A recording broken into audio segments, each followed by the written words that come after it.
Hinarap na ni Jose Manalo ang reklamong isinampa sa kanya ng misis niyang si Annalyn. Bagamat magdadalawang buwan na rin hindi sila nagkakausap, bukas naman daw silang mag-usap alinsunod na rin sa iminungkahi ng piskalya. May Chika Minute exclusive si Kata Tibayan. Kasama ang kanya legal counsel, dumating si Jose Manalo sa San Juan City Prosecutor's Office para harapin ang reklamong paglabag sa Violence Against Women and Their Children Act na isinampa ng kanyang misis na si Annalyn. Hindi naman sumipot si Annalyn at tanging mga abogado niya ang humarap kay Jose. Sa isang closed-door meeting, iminungkahi ng piskal na mag-usap at subukan na magkasundo ang dalawang panig bago magsumite ng counter affidavit si Jose. 2 buwan na rin raw hindi nakapag-usap si Jose at Annalyn.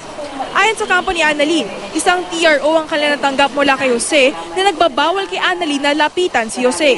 Git naman ng kampo ni Jose, nang galing ang TRO mula sa Tape Incorporated ang producer ni Jose sa Itbulaga. Kaya sila humingi nito ay dahil hinaharas umano ni Annalyn si Jose.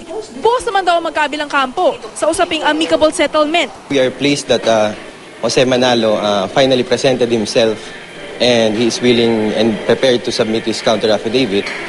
But they also requested to give them time to exhaust possibilities of amicable settlement with the complainant, and the fiscal granted it. Nakatakdang magharap sa piskal sina Jose at Annalyn sa ikalawang linggo ng Abril. Pangako ni Jose, sisipot siya kahit pa manggaling pa siya sa Itbulaga tour sa Amerika. Naging matipid naman si Jose sa kanyang pananalita sa media. Sinet lang uli yung hearing. Yun lang, para maayos lang. Ayaw niyo po mag-file ng kaso? Yung mga bata. The protection ng mga bata? Mga bata. Katatibay nakatutok 24 oras.